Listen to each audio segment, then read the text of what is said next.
Okay, the last thing we have to do this week is talk about pronouns. So we have to talk about two different types of pronouns, free pronouns and bound pronouns.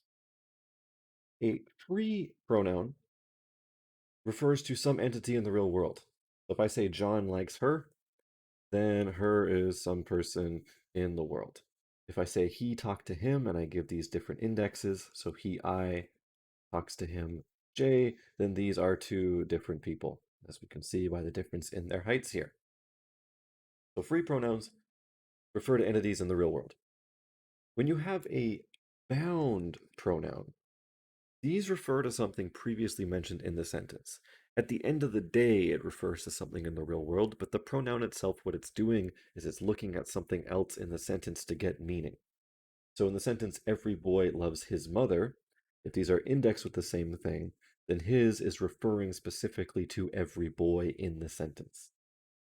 Some biologists think she is smart, biologist and she are indexed with the same thing. So she is specifically talking about the biologist, so some biologist. So what we do is we say that pronouns inherently have some unpronounced arbitrary numerical index.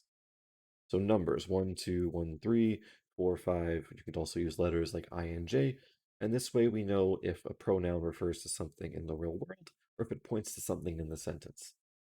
So, for instance, in the sentence, some biologists think she is smart, these have the same index, I and I, so we know that she is pointing to the biologist. However, if we gave she a different index, then we would know that this refers to someone else. So in which case this pronoun would be free. Because in the sentence some biologists think she is smart, she can be free or bound. It depends on the interpretation. It could be some biologist thinks some other person she is smart, or some biologist thinks that she herself is smart. Okay, so that's just the intro to free and bound pronouns. Now, we take care of these a little bit differently in terms of whether a pronoun is free or bound. It occurs very similarly to binding in terms of every or some.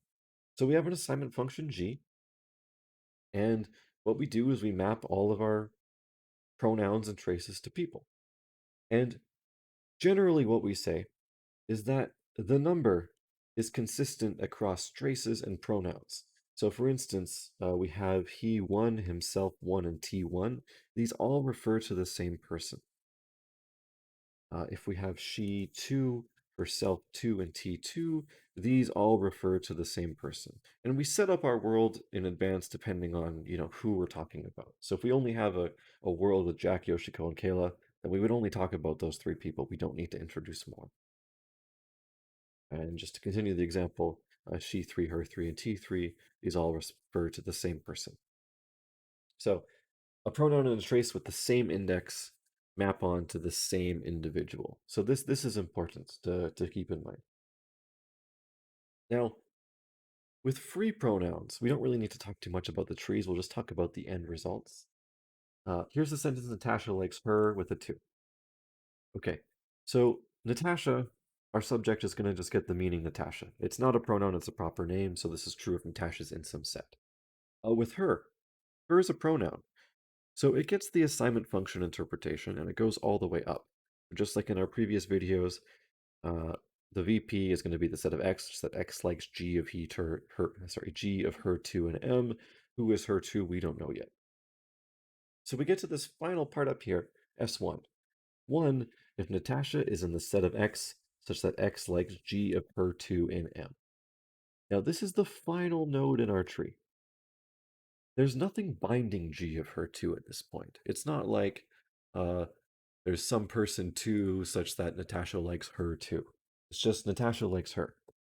So at this point, this is free. It has not been bound. So what this means is that then we can check our assignment function. And we found that her 2 points to Yoshiko if we take a look at the previous slide. So because her 2 points to Yoshiko, we can now resolve this and say, okay, this is true if Natasha likes Yoshiko because we know who her is referring to in the real world. So that's what we can do with a free pronoun. If it's a bound pronoun, it works a little bit differently.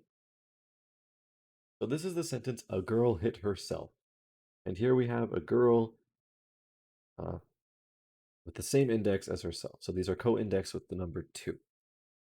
So when we get to S1, well, first we have to do some movement. So a girl is going to move up into a higher position. So we'll be left with G of T2 here for our subject. We give it the same index as herself. So we picked herself too. So we make sure that that moved thing has the same index as herself because they both refer to the same person. So we go up our tree. We get the set of x such that x hit G of herself in 2. This is just a direct object as normal. It goes to a sentence. So now we have uh, G of T2 is an element of the set of x, just that x hit G of herself 2 in M. So we don't know what the trace is yet. We don't know what herself 2 is yet. But when we move up to S2 at the top, when we do binding, well, we're binding 2. So we're making an assumption here, well, we're doing an assignment function here, where T2 is now pointing to D, and this is just our binding rule. It's the same as before. So we say for some D in U, if D is a girl in M, since we're saying a girl hit herself, so D is a girl in M, and D hit G of herself 2 in M. But herself 2 is also being modified. Herself 2, we're replacing T2 with D. But we had this rule before that the same indexes on pronouns and traces point to the same thing. So we're also moving herself to D. Herself is no longer Yoshiko. Herself has been bound. Well, specifically herself number 2. So when we resolve this, we don't resolve it to Yoshiko, but instead we say for some D in our universe, D is a girl, and D hit D. So if a girl hit herself, let's actually do this predicate logic translation all the way down here. Uh, there exists an X, such that X is a girl, and X hit herself. So we have X hit X. So what does this look like? Well, this part right here, D is in the set of X, just that X hit D in M. So this means that D hit herself. So we've done binding. We've done an assignment function replacement, so now herself 2 no longer points to Yoshiko. Herself is now bound, and it points to the same thing that NP2, that trace G of T2 points to. So bound pronouns really work almost identically the same way that bound quantifiers do. We have to do some assignment function changes. We have this initial assumption that traces and pronouns refer to the same thing, and that resolves how we do it. So that's actually the end of what we're doing in terms of truth functional semantics. I know the videos are very short, but it is very difficult to spend time, more time explaining certain aspects without having a live audience. So uh, in person, if there's confusion, I can spend some more time going over something, doing an extra example, explaining something in more detail. So if the videos weren't quite enough this week and they felt a little bit off, it's more so because I don't have the feedback to know what exactly to go into more. So you can check the live lecture this week and maybe there's some more detail there for you. But that's it for this week. That's it for truth conditions of quantified sentences. Next week, we take a break and we do some pragmatics to finish the course off. So and if you have any questions, you can ask on the discussion boards. You can email me and I'll answer you when I can.